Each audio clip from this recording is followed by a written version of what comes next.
Letnan Jenderal Sir Adrian Paul Ghislaine Carton de Wiart adalah seorang perwira Angkatan Darat Inggris yang lahir dari orang tua Belgia dan Irlandia. Ia dianugerahi Victoria Cross, sebuah penghargaan militer tertinggi yang diberikan untuk keberaniannya dalam perang di berbagai negara persemakmuran. Ia bertugas di Perang Boer, Perang Dunia Pertama, dan juga Perang Dunia Kedua. Ia ditembak di wajah, kepala, perut, pergelangan kaki, pinggul, dan telinga. Dibutakan di mata kirinya, selamat dari 2 kecelakaan pesawat, dan ia juga pernah memotong jarinya sendiri ketika seorang dokter menolak untuk mengamputasinya. Ketika menggambarkan pengalamannya dalam Perang Dunia Pertama, ia menulis, "Terus terang, saya menikmati perang."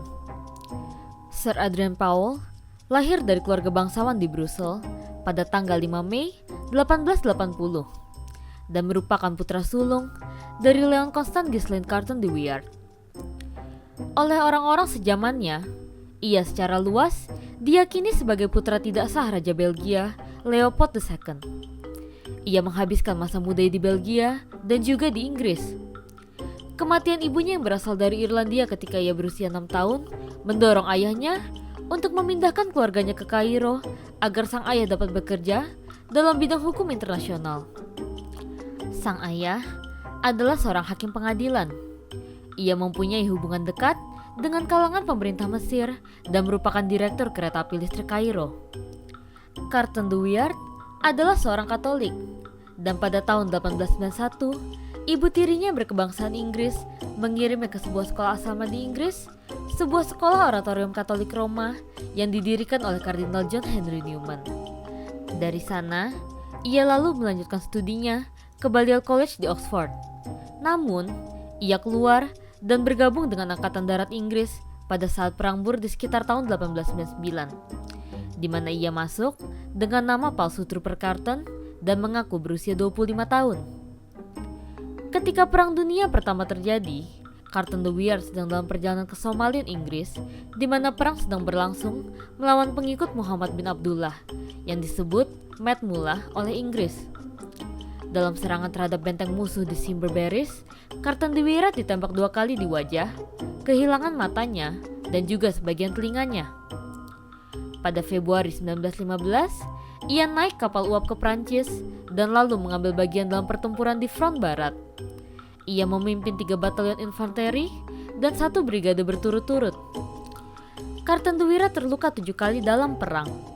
Kehilangan tangan kirinya pada tahun 1915 dan memotong jarinya sendiri ketika seorang dokter menolak untuk mengamputasinya. Ia ditembak di tengkorak dan pergelangan kaki pada pertempuran Somme. Ia juga ditembak di pinggul pada pertempuran Passchendaele dan juga terluka di kaki di perang Cambrai. Telinganya juga pernah tertembak di perang di Arras.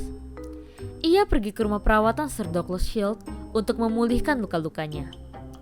Setelah 15 tahun menikmati kehidupan damai di Polandia, Carton de Wiart terganggu oleh perang yang akan datang pada Juli 1939.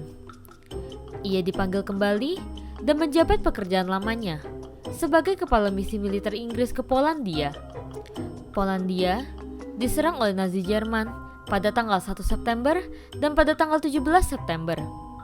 Soviet yang bersekutu dengan Jerman kemudian menyerang Polandia dari timur. Segera, pasukan Soviet menyerbu Prostin dan Carton de Wiart kehilangan semua senjata, tongkat, pakaian, dan juga perabotannya. Perlengkapan perang ini disita oleh Soviet dan disimpan di Museum Minsk, tetapi dihancurkan oleh Jerman dalam pertempuran kemudian. Pada April 1941, Carton de Wiart ditunjuk oleh Winston Churchill untuk mengepalai misi Inggris di Yugoslavia. Tetapi, ia tidak pernah sampai di sana. Dalam perjalanan ke Yugoslavia melalui Malta, pengebom Wellington miliknya tiba-tiba menukik ke Mediterania. Ia dan kru angkatan udara kerajaan Inggris kemudian berlindung di sayap sampai badan pesawat mulai tenggelam. Kemudian, Carton de Wiart yang berusia 61 tahun membantu rekannya yang terluka berjuang berenang sejauh 1 mil ke pantai. Segera setelah mereka berhasil mencapai garis pantai, mereka ditangkap oleh orang Italia. Carton de Wiart dikirim ke Kastil Vincigliata di luar Florence, di mana ia adalah salah satu dari 13 perwira tinggi yang ditahan. Para tahanan melakukan berbagai upaya untuk melarikan diri. Mereka bahkan menggali terowongan 60 kaki melalui batuan selama 7 bulan, sampai 6 dari mereka berhasil melarikan diri pada bulan Maret.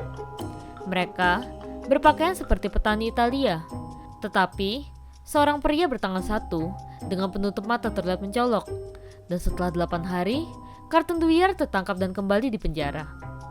Namun, perang belum berakhir baginya. Italia akhirnya memutuskan mereka ingin beralih pihak dan membawa Carton Dwyer ke Roma untuk membantu bernegosiasi dengan sekutu. Pada tanggal 28 Agustus 1943, ia kembali ke Inggris dan kali ini sebagai perwakilan khusus Churchill ke Cina. Sebelum menuju ke Cina, Carton Dwyer menemani seorang pemimpin bernama Chiang Kai-shek ke konferensi Kairo, di mana sekutu membahas masa depan Jepang pasca perang. Setelah konferensi, Carton Dwyer tetap berada di Cina selama 4 tahun, di mana ia mengalami kecelakaan pesawat lagi.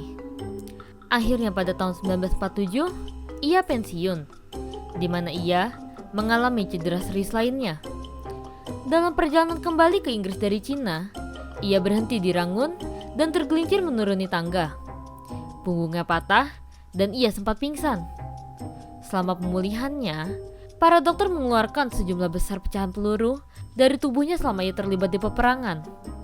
Setelah pensiun, ia menerbitkan memoarnya dan menghabiskan sebagian besar hari-harinya memancing sebelum ia meninggal dengan damai pada tahun 1963 di usia 83 tahun.